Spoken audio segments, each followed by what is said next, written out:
Let's talk about the national under-20 team, the Flying Eagles. Today they'll take on Ghana. Now that's a game that Coach Nduka Ubade and Emmanuel Garba have said that the team cannot afford to be complacent. But again, it's Ghana. It means there's no pushover. I tell you, that means we're expecting some cracker today. Yeah, D-Day now. The day is here now. Fine. We've been talking about it for the past couple of days now, but it's finally arrived. Talk is done. Yeah, it's done. Time to actually get on the pitch and compete very well. Yesterday, Nduka by the assistant coach of the Flying Eagles, was talking about how they're not the favorites for this game. For obvious reasons, he's trying to dampen expectations. Going into the match, because a lot of Nigerians are just sitting down and just expect Nigeria to just roll over Ghana. It's not going to be so. And actually, if you actually take a look at the head-to-head record between these two sides, Nigeria and Ghana have met at the under-20 level at AYC 5 times, and the Ghanaians have won 4 times. Nigerians have won just 1. So that tells you where the pendulum is swinging, if you believe in historical perspective of things. But then we all know history doesn't play football. They don't want such statistics to play the football today. So the winner will be decided on the pitch, and I hope the lads are really ready because it's going to be a very, very difficult game. We know it's going to be a difficult game, but the guy on your screen, Taiwa, when he's fired up to play some good football today, remember the goalkeeper will also be back. And of course, we expect the likes of Musa Mohammed and Krista Piaga to actually be on their best when they take on Ghana today. Let's leave the Flying Eagles and talk about the Super Eagles of Nigeria. We're not talking much about that team, but then there's been reasons to talk about the team now because we're expecting a friendly game with Bolivia and South Africa. Well, the team list was released, and then some players are back in the mix. Brown Ideye is back in the team. Anthony Uja is back in the team. We're also seeing Leon Balogun again in the team. But Bolivia gave them a heartbreak. Wow.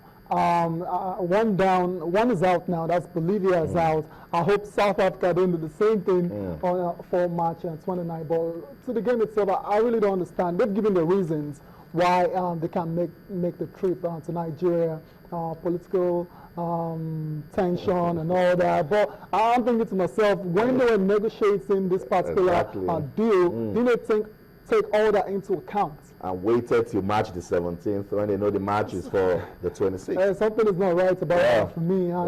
It's not a very good one. That's another false start for this NFF administration. You remember it was supposed to be Brazil. Brazil pulled out. Now Bolivia, they're doing the same thing. So, and there was a time South Africa was actually saying, we've not agreed to any friendly game yet with Nigeria. But right now, what we hear now is they're shopping for a replacement now, because it's going to be very important that Nigeria doesn't go without playing a match on that day.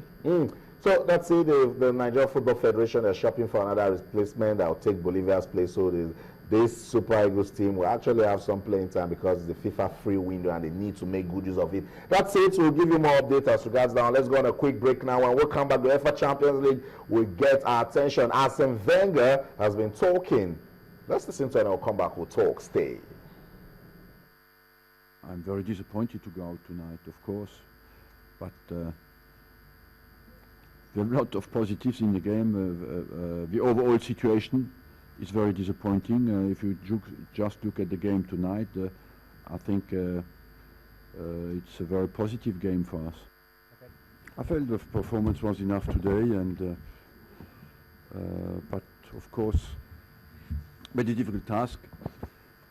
I believe as well that at half-time a game could have been over with the chances we created, and overall we pay the fact that in the first game we didn't produce the performance we wanted, and tonight Monaco played at home, a 0 shot on target, and it goes to a quarter-final.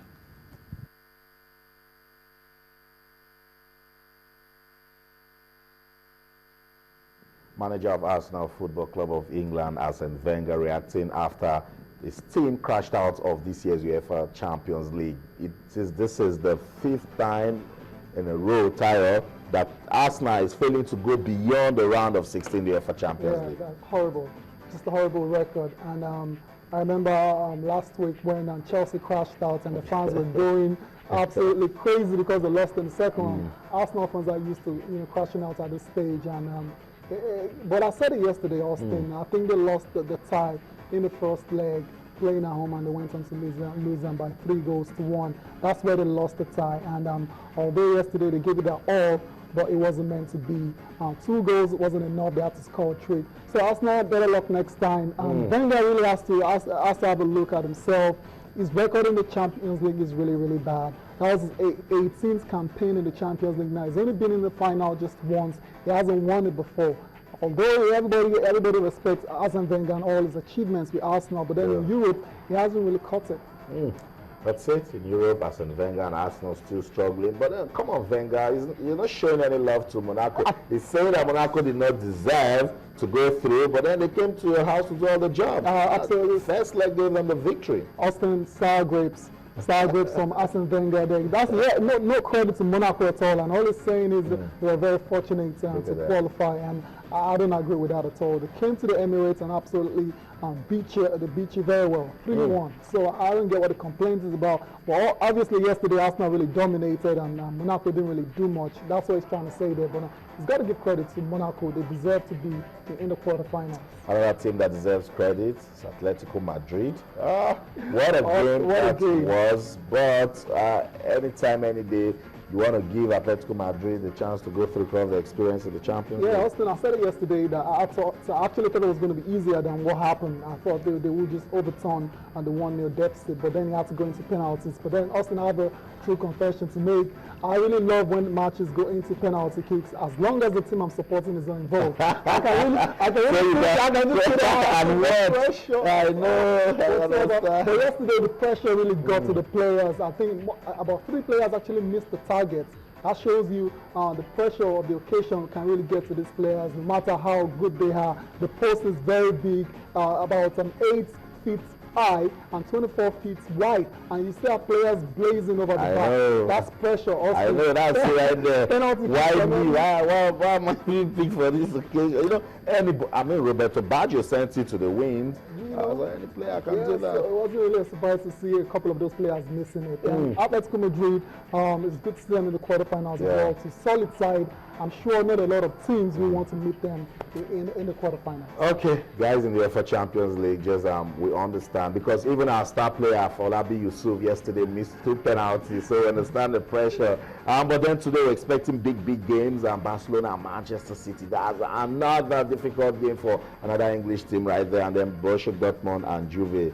Yeah, Austin. This maybe the same story for Arsenal and Chelsea. Yeah, it looks that way. It looks that way. I don't think anybody's really expecting Manchester City to go to the Camp Nou. But it's football. Yeah, anything can happen. But then realistically, I don't think it's going to happen. I think Barcelona will be too strong for Manchester City. Quickly, let's talk about this one, Floyd Mayweather Jr. and Manny Pacquiao. Guess what? Those fighters, they don't know they're not just fighting for more green. I mean, talking about the money, when they meet on May the 2nd, they're going to be fighting for a very, very title. When you look at that belt, and then you say to yourself, who is going to keep it? Austin, the records keep coming in. This fight is obviously on its way to breaking every boxing revenue record. Now we're hearing a $1 million belt is on the line.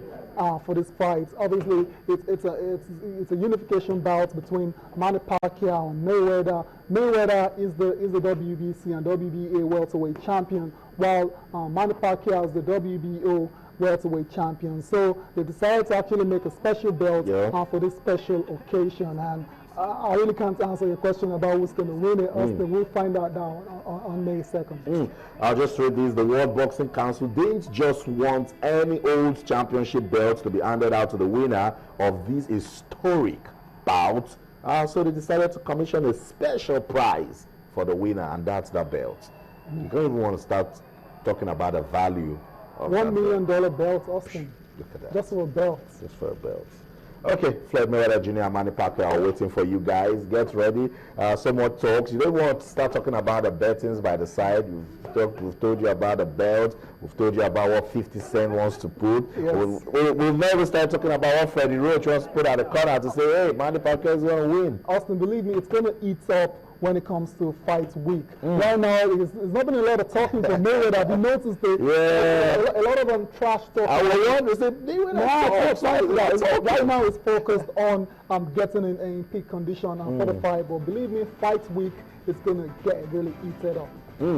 We don't care. We're not waiting for fight week. We're talking about it, and we will keep talking about it. That's it. That's where the curtain falls on this edition of Sports This Morning on Channels Television. But remember, you can keep talking to us, particularly on the Lagos preliminaries of the Channels National Kids Cup. On Twitter, we're Channels_Sports, and on Facebook, we're Channels-Sports. That's it. On behalf of the ever-winning sports team at Channels Television Sports Center in Lagos, Nigeria, my name is Austin Okunakwan. Make some time, come to the stadium, Campus Square or Onikon Stadium, and watch these kids play good football. And as you do so, remember, let's keep talking sports. Bye for now.